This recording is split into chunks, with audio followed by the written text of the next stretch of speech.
નમસ્કાર મિત્રો, સ્વાગત છે તમારું હેલ્થ એજ્યુકેશન યુટ્યુબ ચેનલની અંદર. મિત્રો, હાઈકોર્ટ ઓફ ગુજરાત દ્વારા ફરી એકવાર ગુજરાત હાઈકોર્ટની અંદર વર્ગ 4 એટલે કે પટાવાળા માટેની ભરતી છે મિત્રો, એના માટે ઓનલાઈન આવેદન મંગાવવામાં આવી રહ્યા છે. અહીંયા મિત્રો વર્ગ 4ની જે પોસ્ટ છે એની અંદર કોર્ટની અંદર, ઓફિસની અંદર અને મિત્રો હોમ અથવા ડોમેસ્ટિકની અંદર તમારે ફરજ બજાવવાની રહેશે. આ ભરતી વિશેની મિત્રો તમામ જાણકારી આજના આ વિડીયોની અંદર આપણે જોઈશું. એ પહેલાં જો તમે હેલ્થ એજ્યુકેશન યુટ્યુબ ચેનલને હજુ સુધી સબસ્ક્રાઇબ ન કરી હોય તો નીચે બેલ આઇકોન બટનને ઓલ પ્રેસ કરી ચેનલને સબસ્ક્રાઇબ કરી લો, એટલે તમને આ ભરતી વિશેની તમામ જાણકારી મળતી રહે. તેમજ હાઈકોર્ટ ઓફ ગુજરાતની અલગ જે ભરતીઓ છે મિત્રો, સ્ટેનોગ્રાફર, ગુજરાતી અંગ્રેજી સ્ટેનોગ્રાફર, ડ્રાઈવર માટેની તમામ પોસ્ટની જાણકારી નેક્સ્ટ વિડીયોની અંદર તમને મળતી રહે. તો ચાલો મિત્રો વિડીયોની શરૂઆત કરીએ. સ્વાગત છે મિત્રો. વાત કરીએ હાઈકોર્ટ ઓફ ગુજરાત સોલા જે અમદાવાદ છે મિત્રો, એની અંદર ગુજરાત હાઈકોર્ટની અંદર મિત્રો court attendant, office attendant, home attendant અને ડોમેસ્ટિક વર્ગ 4ની જે કર્મચારીને ભરતી છે મિત્રો, એનું ઓનલાઈન આવેદન મંગાવવામાં આવી રહ્યું છે. આ ભરતી છે મિત્રો એ સીધું ભરતીથી કરવામાં આવશે. અહીંયા મિત્રો આપણે વાત કરીએ તો અંગેની તમામ જાણકારી છે મિત્રો તમને HE ઓજસ જે ગુજરાત સરકાર હાઈકોર્ટની ઓફિશિયલી વેબસાઇટ છે એના પર મિત્રો તમને તમામ માહિતી મળતી રહે. અહીંયા મિત્રો પરિણામ થાય, કોલ લેટર ડાઉનલોડ થાય અથવા મિત્રો અહીંયા પસંદગી યાદી છે, તમામ માટે તમારે હાઈકોર્ટની મિત્રો જે ઓફિશિયલ વેબસાઇટ છે scojus.government.in એ વેબસાઇટ જોવાની રહેશે. અને લિંક આપણે વિડીયોના ડાયોમાં મૂકી દઈશું. અહીંયા મિત્રો વાત કરીએ તો ગુજરાત હાઈકોર્ટ વર્ગ 4ના કર્મચારીઓ મિત્રો court attendant, office attendant, home attendant અથવા મિત્રો ડોમેસ્ટિક એટેન્ડન્ટથી કુલ મિત્રો 208 જગ્યાઓ માટે સ્પર્ધાત્મક પરીક્ષાઓના માધ્યમથી સીધી ભરતીથી ભરવા માટે મિત્રો લાયકાત ધરાવતા ઉમેદવારો પાસેથી ઓનલાઈન અરજીઓ મંગાવવામાં આવે છે. અહીંયા મિત્રો સૌથી પહેલા આપણે જગ્યાની વાત કરીએ કે કેટેગરી વાઇઝ કેટલી જગ્યાઓ આપેલી છે. તો મિત્રો ટોટલ 208 જગ્યાઓ માટે ઓનલાઈન આવેદન મંગાવવામાં આવે છે. તો અહીંયા મિત્રો જુદી જુદી કક્ષા કેટેગરી પ્રમાણે વિભાજન કરવામાં આવેલું છે. અહીંયા મહિલાઓ માટે અનામત રાખવામાં આવેલી સીટો છે અને મિત્રો એ પૈકી કેટલીક જગ્યાઓ એક્સ સર્વિસ અને ડીએ એટલે કે મિત્રો ડિફેકલ્ટી એબલ્ટ માટે અનામત રાખવામાં આવેલી છે. જનરલ માટે મિત્રો 89 જગ્યા છે, એસસી માટે 13 જગ્યા છે, એસટી માટે 34 છે, એસસીબીસી એટલે કે ઓબીસી માટે 52, ઈડબ્લ્યુએસ માટે 20 જગ્યાઓ છે. જ્યારે મિત્રો મહિલાઓ અનામત વાત કરીએ તો 29 જનરલ માટે છે, 4 જગ્યાઓ એસસી માટે, એસટી માટે 11 જગ્યાઓ અને ઓબીસી માટે 17 તેમજ ઈડબ્લ્યુએસ માટે 7 જગ્યાઓ, એક્સ સર્વિસમેન માટે 42 જગ્યા અને મિત્રો એબિલિટી માટે છે ડિસેબિલિટી એના માટે 12 જગ્યાઓ અનામત રાખવામાં આવેલી છે. અહીંયા મિત્રો તમે જો ડિસેબિલિટી ધરાવો છો તો તમારું વૈધત્વ છે મિત્રો એ 40% કરતાં ઓછું હોવું જરૂરી. અહીંયા મિત્રો તમે ડિફોલ્ટ એબલ ધરાવો છો તો તમારી ટકાવારી છે મિત્રો 40થી વધુ હોવી જોઈએ. મિત્રો વાત કરીએ તો ઉપરોક્ત જગ્યાઓ માટે પસંદગી પામેલા ઉમેદવારોને જે જગ્યાએ મિત્રો તેઓને ફરજ પર મૂકવામાં આવેલ હોય ત્યાં જે પ્રકારનું કામ સોંપવામાં આવે તે કરવાનું રહેશે. અહીંયા પગાર ધોરણની વાત કરીએ તો પગાર ધોરણ છે 14,800 થી 47,100 વચ્ચેનું રહેશે. અનામતની વાત કરીએ તો ગુજરાત સરકારના અને ભારત સરકારના મિત્રો જે મિત્રો અનામતના નિયમો છે મુજબ અનુસૂચિત જાતિ, અનુસૂચિત જનજાતિ, ઓબીસી તેમજ મિત્રો ઈડબ્લ્યુએસ તેમજ એક્સ સર્વિસમેનને મિત્રો નિયમ મુજબ છૂટછાટ મળવા પાત્ર થશે.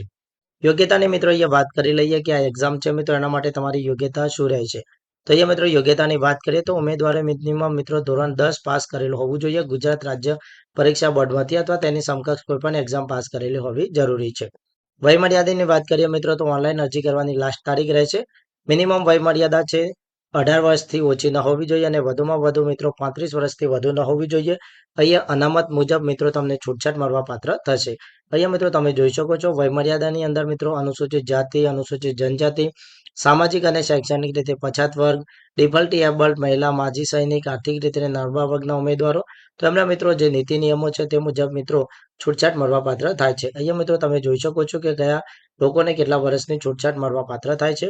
તો સામાન્યને કોઈ પણ છૂટછાટ મળવા પાત્ર થતી નથી. મહિલાને 5 વર્ષ છે, અનુસૂચિત જાતિ જનજાતિને 5 વર્ષ, સામાજિક અને શૈક્ષણિક રીતે પછાત વર્ગને 5 વર્ષ, આર્થિક રીતે નબળા વર્ગને 5 વર્ષ અને મિત્રો ફિઝિકલી ડિસેબલ છે એમને પણ 10 વર્ષની અનામત છે મિત્રો, એટલે કે 10 વર્ષની મિત્રો છૂટછાટ છે મળવા પાત્ર થાય છે ઉંમરની અંદર. મિત્રો આગળ વાત કરીશું અને પરીક્ષાની ફી ભરવાની રીત. તો મિત્રો ઉમેદવારો છે એપ્લિકેશન પોર્ટલ ઉપર જ મિત્રો ઓનલાઈન પેમેન્ટ ભરવાનું રહેશે. જ્યારે પણ મિત્રો ઓનલાઈન વિડીયો બનાવીશું ત્યારે મિત્રો આપણે જોઈશું કે કઈ રીતના તમે ઓનલાઈન ફી ભરી શકો છો. અહીંયા મિત્રો સામાન્ય ઉમેદવાર છે મિત્રો તેને 1,000 રૂપિયા પ્લસ બેંકનો જે ચાર્જ છે તે ભરવાનો રહેશે અને ત્યારબાદ મિત્રો તમામ પ્રકારના જે ઉમેદવારો છે તેમને મિનિમમ 500 રૂપિયા અને બેન્કિંગ ચાર્જ છે મિત્રો એ ભરવાનો થાય છે. અહીંયા મિત્રો ઓનલાઈન ફી છે મિત્રો તમે જ્યારે એપ્લિકેશન કન્ફર્મ કરો છો ત્યારે જ મિત્રો તમારે આ ફી ભરવાની થાય છે. ફી ભરશો મિત્રો ત્યારે જ તમારી જે એપ્લિકેશન છે એ કમ્પલસરી માન્ય ગણવામાં આવશે. ખાલી તમે કન્ફર્મ કરેલી હશે અને ફી ભરવાની બાકી રહેશે તો મિત્રો તમને એક્ઝામની અંદર બેસવા દેવામાં આવતા નથી, એટલે કે તમારું કન્ફર્મેશન નંબર આવતો નથી અને તમે મિત્રો આ પરીક્ષા માટે લાયક થતા નથી. એટલે મિત્રો તમારું કન્ફર્મેશન થયા બાદ ફી ફરજિયાત તમારે ભરવાની રહેશે.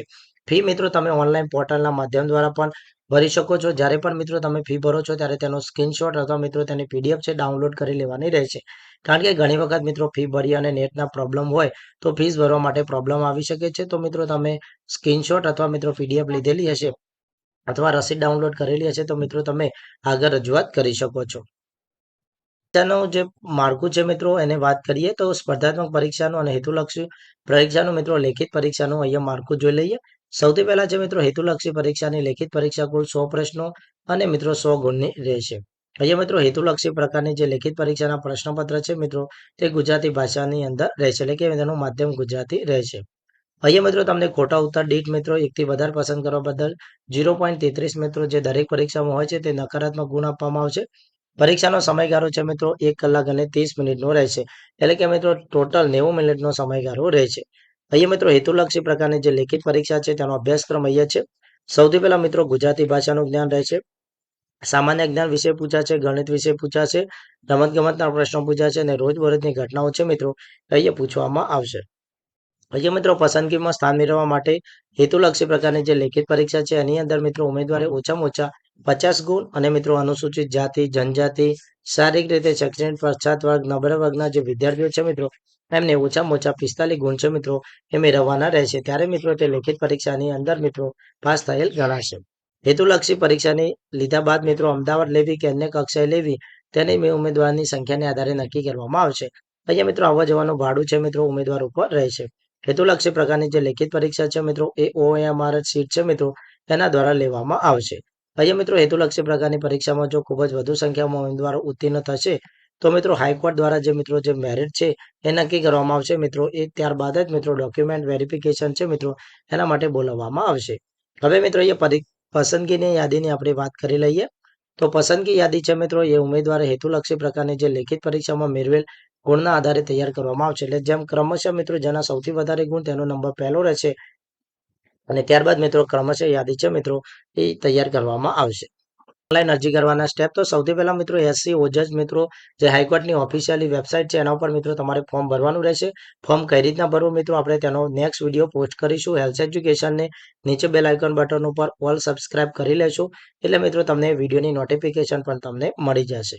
મિત્રો આજના વિડીયોની અંદર આપણે વાત કરી કે હાઈકોર્ટ ઓફ ગુજરાતની અંદર વર્ગ 4 માટે એટલે કે જુદી જુદી 4 અલગ અલગ જગ્યાઓ છે જ્યાં તમારે મિત્રો કોર્ટની અંદર, ઓફિસની અંદર અથવા મિત્રો જે જજ છે તેના ઘર અથવા મિત્રો જે ડોમેસ્ટિક વિસ્તાર છે ત્યાં તમારે જોબ બજાવવાની રહેશે અને મિત્રો તમને ત્યાં જે પ્રકારનું કામ આપવામાં આવે તે તમારે કરવાનું રહેશે. ટોટલ 208 જગ્યા માટે ઓનલાઈન આવેદન મંગાવવામાં આવે છે. મળીએ નેક્સ્ટ વિડીયોની અંદર મિત્રો તમે આ પોસ્ટ માટે કઈ રીતના જાતે મોબાઈલ અને PC દ્વારા ઓનલાઈન રજીસ્ટ્રેશન કરી શકો છો. વિડીયો પસંદ આવ્યો તો વિડીયોને લાઇક કરો, તમારા બીજા મિત્રો સાથે આ વિડીયોને ફટાફટ શેર કરી દો અને અમારી ચેનલમાં નવા હો તો નીચે બેલ આઇકોન બટનને ઓલ પ્રેસ કરી ચેનલને સબસ્ક્રાઇબ કરવાનું ભૂલશો નહીં.